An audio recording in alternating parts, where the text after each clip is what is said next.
రాష్ట్ర deputy CM Pawan Kalyan ప్రజానేతని. అతనికి కులాన్ని అంటగట్టవద్దని వైసీపీ కాపు నేతలను జనసేనకు చెందిన కాపు నాయకులు సూచించారు. అలాగే కాకినాడ సిటీ మాజీ ఎమ్మెల్యే ద్వారంపూడి చంద్రశేఖర్ రెడ్డి దగ్గర ఉన్న కాపు నాయకులతో deputy CM Pawan Kalyan party నాయకులను తిట్టించి వివాదాలు రేపుతున్నాడని, ఇది గ్రహించాలని సాటి కాపు నాయకులను కోరారు. గురువారం కాకినాడలోని శుభం కాపు కళ్యాణ మండపంలో డిప్యూటీ సీఎం పవన్ పైన అవసర వ్యాఖ్యలు చేసిన వైసీపీ కాపు నాయకుల తీరును వారు ఖండించారు. ఈ సందర్భంగా కాపు నాయకులు నల్లం శ్రీనివాస్, దుగ్గన బాబ్జీ, డాక్టర్ చిట్ల కిరణ్, సానా సతీష్ తదితరులు ప్రసంగించారు. సామాజిక అంశాలపైన పవన్ పార్టీ నిర్మించి అన్ని వర్గాల కోసం పనిచేస్తున్నారన్నారు. రాజమహేంద్రవరంలో పవన్ పైన ప్యాకేజీ అందని వైసీపీ నాయకులు అవాకులు చవాకులు పేలుతున్నారన్నారు. కాకినాడ సిటీ మాజీ ఎమ్మెల్యే ద్వారంపూడి చంద్రశేఖర్ రెడ్డి అతని దగ్గరున్న కాపు నాయకులతో రాజకీయాలు చేస్తున్నాడన్నారు. ఇతను వ్యవహారం వల్ల కాపుల మధ్య తగాదాలను సృష్టించి రాజకీయ లబ్ధి పొందాలనుకుంటున్నట్లు చెప్పారు. కాపులంతా ద్వారంపూడి చేస్తున్న కుట్రలకు అడ్డుకట్ట వేసి ఆయనను రాజకీయాల నుంచి దూరం చేయాలని కాపులకు సూచించారు. బాధాకరమైనటువంటి మాటలు మాట్లాడుతున్నారు. సో వీటిని తీవ్రంగా మేము ఖండిస్తున్నాం. గత పార్టీ అంటే మేము పవన్ కళ్యాణ్ గారితో గత 15 ఏళ్ళుగా అంటే 2008 కామన్ మ్యాన్ ప్రొటెక్షన్ ఫోర్స్ పెట్టినప్పుడు ఇందులో ఈడబ్ల్యూఎస్ సెంట్రల్ గవర్నమెంట్ రిలీజ్ చేసింది. జ్ఞాపకం ఎవరికన్నా 10% ఈడబ్ల్యూఎస్ ఫర్ ఓసీ అని చెప్పి జనవరి 2వ తారీఖున సెంట్రల్ గవర్నమెంట్ రిలీజ్ చేసింది. కాపులు కాదు, ఇక్కడ సెంట్రల్ గవర్నమెంట్ జనవరి 2వ తారీఖున 2018 ఈడబ్ల్యూఎస్ ఇచ్చింది. జనవరి 4వ తారీఖున చంద్రబాబు నాయుడు ఆ 10%లోంచి 5% కాపులకి రిజర్వేషన్ కింద అనౌన్స్ చేశాడు. అప్పుడు టీడీపీ గవర్నమెంట్ కానీ ఎవరు మాట్లాడలేదు. మన కాకినాడ కాపు సద్భావన సంఘం తరఫున జనవరి 8వ తారీఖున కోర్టుకు వెళ్ళి ఇది as per the central government guidelines ప్రకారం ఈడబ్ల్యూఎస్లో ఇచ్చినది కాపులకి రిజర్వేషన్ ఇవ్వడం కుదరదని చెప్పి మనం అబ్జెక్షన్ రైజ్ చేసాం. జనవరి 8, 2018 దానికి స్టేట్ గవర్నమెంట్ అప్పుడు చంద్రబాబు నాయుడు ఉండేవారు. ఆయన దాని మీద స్టే తీసుకొచ్చి తర్వాత ఎలక్షన్ జరిగిపోయింది. తర్వాత జగన్ గవర్నమెంట్ వచ్చేసింది. కానీ అబ్జెక్షన్ 5% కాపులకి ఇచ్చిన రిజర్వేషన్ స్టేలో ఉండిపోయింది. అంటే కాపులు ఏదైనా బీసీలోకి రారు, ఈడబ్ల్యూఎస్ రాని పొజిషన్లో ఉండిపోయింది. తర్వాత జగన్ గవర్నమెంట్లో సచివాలయ ఉద్యోగాలు, గవర్నమెంట్ ఉద్యోగాలు ఆల్మోస్ట్ 4,18,000 ఉద్యోగాలు దగ్గర రెగ్యులర్ అవ్వచ్చు, సెమీ 5 years అవ్వచ్చు వచ్చాయి. దాంట్లో రెగ్యులర్ ఉద్యోగాల్లో కాపులకి పర్టికులర్గా రెండాట్లు కలిపి 82,000 ఉద్యోగాలు ఈ బెనిఫిట్ ఆఫ్ డౌట్ కింద చేసుకుని టోటల్ జగన్ గవర్నమెంట్లో కాపులకు ఉద్యోగాలు ఇవ్వలేదు. 82,000 ఉద్యోగాలు మొత్తం. ఆ రోజు ఏ వైసీపీ వాళ్ళు కూడా కాపులు ఎవరు అడగలేదు. మనం ఆ విషయంలో కోర్టుకు వెళ్ళాం. ఈ కాపు సద్భావనా సంఘం తరఫున కోర్టుకు వెళ్ళాం. అది కూడా స్టేలోనే నడిచిపోయింది తప్పితే టోటల్ ఎంటైర్ గవర్నమెంట్లో అలా నడిచిపోయింది. 2023 జూన్లో పెండింగ్ ఉన్నవి అటు కాపులకు కూడా ఇవ్వకుండా బీసీ వాళ్ళకి ఇచ్చారు 17,000 ఉద్యోగాలు. ఆ 17,000 ఉద్యోగాలు కూడా కాపులవే. ఈరోజు వైసీపీ తరఫున కాపులు అవ్వచ్చు, ఎక్కువ కాపులే. వైసీపీ కాపులు కాపు సంఘం రిప్రజెంట్ చేస్తూ కాపులకి ఉద్యోగాలు ఏంటి ఏమి చేయట్లేదు అని అంటున్నారు. యాక్చువల్గా ఎక్కువ నష్టం జరిగింది వైసీపీ గవర్నమెంట్ 5 ఏళ్ళలోనే జరిగింది. అది అఫీషియల్ రికార్డెడ్ ఎవిడెన్స్ అనమాట. నెక్స్ట్ ఇంకొకటి, టోటల్ ఓవరాల్గా మోర్ దెన్ 25% కాపు, బలిజ, ఒంటరి లెక్కేసి వస్తారు. మన వాళ్ళు రిజర్వేషన్ అంటుంటారు కాపులు. ఈడబ్ల్యూఎస్ 10%లో అంటే ప్రతి 10 సీట్లలో 6 నుంచి 7 సీట్లు అవ్వచ్చు, ఉద్యోగాలు అవ్వచ్చు. డైరెక్ట్ కాపులే బెనిఫిట్ అవుతున్నారు. ఎందుకంటే మేజర్గా చదివే వాళ్ళు వాళ్ళే ఉంటారు. ఎందుకని వీళ్ళు పెట్టుబడి పెట్టలేక ఏదో దాంట్లో రాస్తూ వచ్చేవాడు. అది ఆ విధంగా లెక్కేస్తే 100లో లెక్కేస్తే 8% వచ్చినట్టే. డైరెక్ట్ కాపులకి 5% రిజర్వేషన్ అడిగామనుకో, అటు ఈడబ్ల్యూఎస్లో ఆ బెనిఫిట్ పోతుంది. సబ్సిక్వెంట్గా ఓసీలో ఇంకా పోటీగా ఉండదు. దానికి ఓన్లీ బీసీ 5%లో ఉండిపోతారు. కనుక కాపులకి బీసీ రిజర్వేషన్ అడగటం అంత తప్పు ఇంకోట్లేదు. ఓపెన్ రేస్లో ఇంకా వివరణ ఇవ్వమంటే చేస్తాను. అదర్ దాన్ రిజర్వేషన్ మామూలుగా బ్రీఫ్గా చెప్తాను మీకు. కాపులకి గవర్నమెంట్లో అంటున్నారు కదా, మేజర్ లాస్ వైసీపీ గవర్నమెంట్లోనే క్లియర్గా 82,000 ఉద్యోగాలు పోయాయి. 82,000 ఉద్యోగాలు పోయి రికార్డు. అది ఆ విషయంలో కోర్టు కూడా వెళ్ళాం. కాపు సద్భావన సంఘం తరఫున వెళ్ళాం. నెక్స్ట్ ఇంకోటి చెప్తానేనండి, 2018 అలాగే ఇక్కడ విచ్చేసిన నా తోటి సోదరులందరికీ నమస్కారం అండి. ఈరోజు ఈ ప్రెస్ మీట్ ముఖ్య ఉద్దేశం ఏంటంటే, ప్రెస్ మీట్ స్టార్ట్ చేసే ముందు ఒక విషయాన్ని మీ అందరి ద్వారా తెలియజేయాలని ఒక ఉద్దేశంతో ఉన్నాను. ఇక్కడ కూర్చున్న వాళ్ళందరూ కులంతో పాటు వ్యక్తిగతంగా చాలా బలంగా సామాజిక సేవ చేసిన వ్యక్తులే. దుర్గన్ బాబ్జీ గారు మేము సైతం అని ఒక ఆర్గనైజేషన్ స్టార్ట్ చేసి కొన్ని వేల మందికి రక్తదానం కానీ హాస్పిటల్లో కానీ చేస్తున్నారు.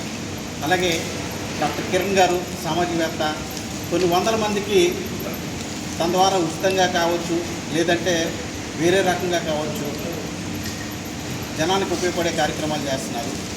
అలాగే నా పేరు నల్లం శ్రీనివాస్. నేను కూడా నా పరిధిలో సామాజిక కార్యక్రమాలు చేస్తూ కాపు కులం కోసం, అలాగే అణగారిన వర్గాలకి ఎంతో కొంత నా వంతు సాయంగా కోవిడ్లో కొన్ని వందల మందిని సేవ్ చేయడం జరిగిందండి.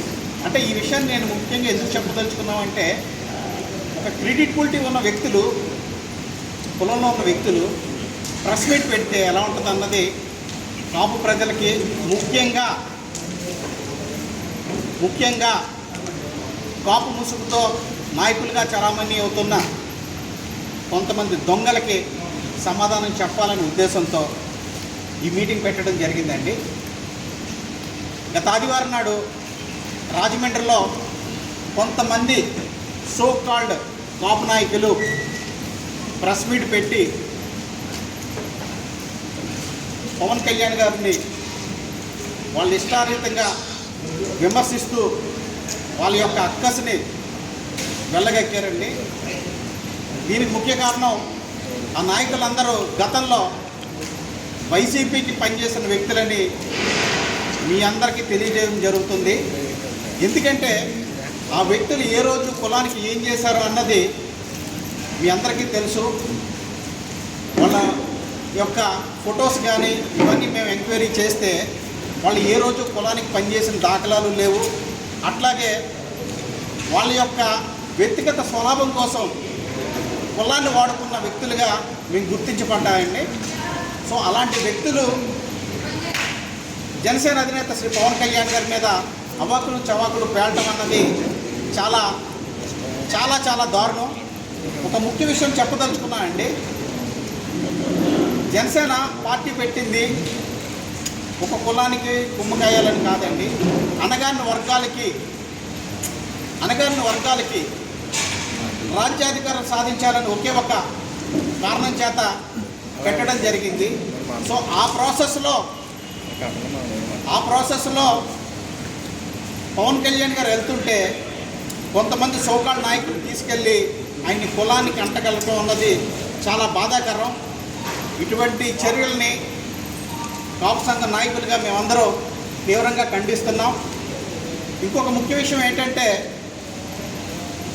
పవన్ కళ్యాణ్ గారు ఒక సోషల్ కాజ్ మీద అణగారిన వర్గాలకి రాజ్యాధికారం రావాలని, అలాగే బడుగు బలహీన వర్గాలకి అండగా నిలబడాలని ఈరోజు జనసేన పార్టీ పెడితే, కొంతమంది వ్యక్తులు ముఖ్యంగా కాపు అని చెప్పుకునే కొంతమంది ఫ్యాబ్రికేటెడ్ నాయకులు ఆయన మీద అవాకులు చవాకులు పేయడం అన్నది చాలా దుర్మార్గం. దీన్ని మేమందరం తీవ్రంగా ఖండించడం జరుగుతుంది. దీని వెనకాల వైసీపీ యొక్క బలమైన కుట్ర ఉందని మేము బలంగా నమ్ముతున్నాం. కారణం ఏంటంటే, ఎవరైతే ఈ నాయకులు మొన్న ప్రెస్ మీట్ పెట్టారో వాళ్ళందరూ గతంలో వైసీపీకి అనుబంధంగా పనిచేసిన వ్యక్తులని ఈ సందర్భంగా తెలియజేయడం జరుగుతుంది. కేవలం డాక్టర్ బిఆర్ అంబేద్కర్ గారు చెప్పినట్టు ఒక కులంలో రాజ్యాధికారం సాధించకపోతే ఆ కులం అంతరిస్తుందని డాక్టర్ బిఆర్ అంబేద్కర్ గారు చెప్పడం జరిగింది. అటువంటి గొప్ప వ్యక్తి యొక్క మాటల్ని మేమంతా స్ఫూర్తిగా చేసుకుని మా కులంలో ఒక వ్యక్తి ముందుకు వచ్చారు, ఆయనకు అండగా నిలబడాలనే ఉద్దేశంతోనే మేమందరం గ్యాదర్ అయ్యామే తప్ప వేరే కులాన్ని విమర్శించాలని ఏ రోజు మేము అనుకోలేదు. ఒక విషయం ఈ సందర్భంగా చెప్పదలుచుకున్నాం. నా కులం నాకు అమ్మ. ఇక్కడ ఉన్న వాళ్ళందరికీ నా కులం అంటే మా కులం అంటే అమ్మలా చూసుకుంటాం. అలాగే పక్కోడి కులం కూడా మాకు అమ్మ లాంటిదే. నా తల్లిని నేను ఎంత గౌరవిస్తానో పక్కోడి కులాన్ని కూడా మేము అంతే గౌరవిస్తాం. మేము ఆ దిశగా మా ప్రయత్నం ఉంటుందే తప్ప వేరే కులాలను కించపరచాలన్నా కానీ లేదంటే వేరే వ్యక్తులు కించపరచాలనే ఉద్దేశం మాకు ఏ రోజు లేదు. మాకు కానీ పవన్ కళ్యాణ్ గారు కానీ ఎవరికి ఆ ఉద్దేశంతో ఉండం చూడం. ఒక విషయాన్ని చాలా క్లియర్గా చెప్పదలుచుకున్నాను. ఎవరైతే కులం ముసుగులో వచ్చి అందరికీ నమస్కారం అండి.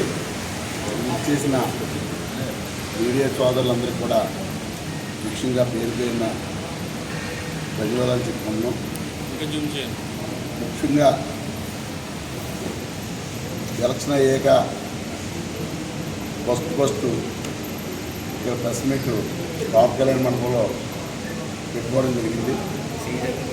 ఆ పెట్టుకోవడం కారణం కూడా నల్లం సింగ్ గారు చెప్పినట్టు చాలా ముఖ్యమైన విషయాలు, 2 విషయాలు చెప్పాలి. నేను ఈరోజు ప్రతి ఒక్కరు కూడా కాపు జాతి అన్న ఎక్కువ ప్రయాణం చేస్తే కానీ ప్రభుత్వాలు రావన్న ఉద్దేశం అన్నీ కూడా రాజకీయ నాయకులు కూడా తెలుసున్న విషయం. ఇది ముఖ్యంగా మాట్లాడట్లేదు. నేను ముఖ్యంగా నేను ఎందుకు మాట్లాడవలసి వస్తుందంటే, నేను గత వైఎస్ఆర్ పార్టీ పెట్టిన కాడి నుంచి కూడా వైఎస్ఆర్ పార్టీలోనే ఉండి ద్వారంపూడి చంద్రశేఖర్ గారితో ఉండటం జరిగింది. మరి సిట్ల కిరణ్ గారు కానీ నల్లం శ్రీని గారు కానీ ఇక్కడికి వచ్చిన అందరూ కూడా పార్టీ పెట్టిన కానీ కష్టపడిన వ్యక్తులు వీళ్ళందరూ కూడా.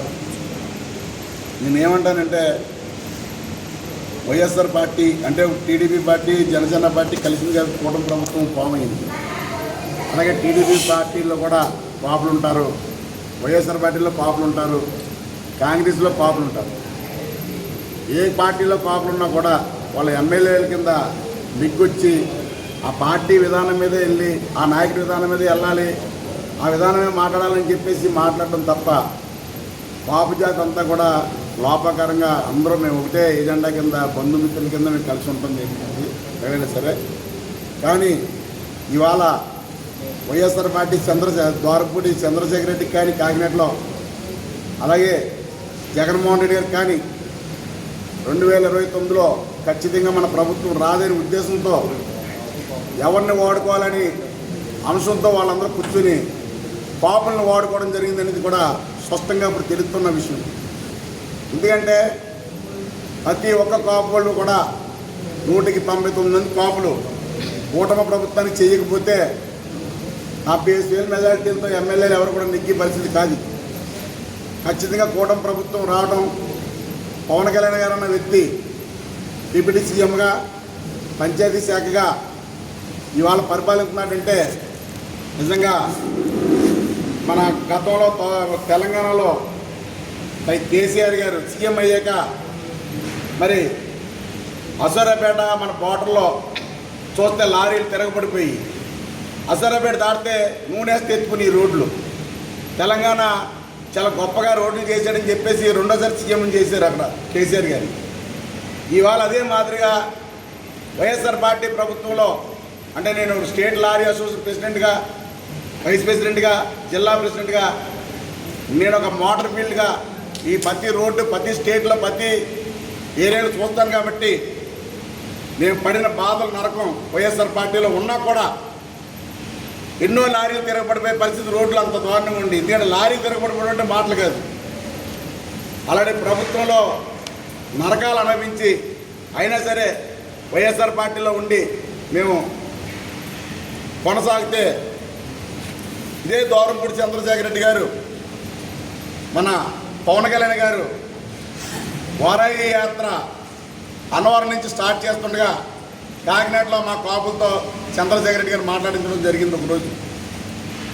మరి ఆయన గదిలో ఎన్నో చెప్పారు. ఆయన పవన్ కళ్యాణ్ గారిని ఏం మాట్లాడమన్నది ఆయనే క్లాస్ రాసాడు, నాకు స్క్రిప్ట్ రాశాడు. ఆ స్క్రిప్ట్ ఏమి నేను చదవలే.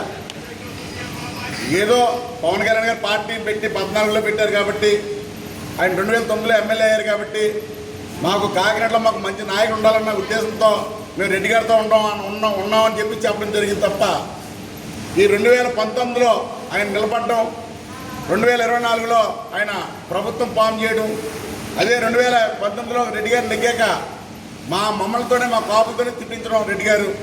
ఎందుకంటే ఇవన్నీ మనం గమనించుకోవాల్సి వస్తుంటే వాళ్ళ నాయకులు అవడం కోసం మమ్మల్ని వాడుకున్నారు తప్ప మా ఇంట్లో పిల్లల్ని కానీ మా కుటుంబాలు కానీ ఎవరు ఏ నాయకులు బాగు చేయలేని పరిస్థితి ఒక ఏదైనా ఉందంటే కాపు జాతిలోనే ఉంది.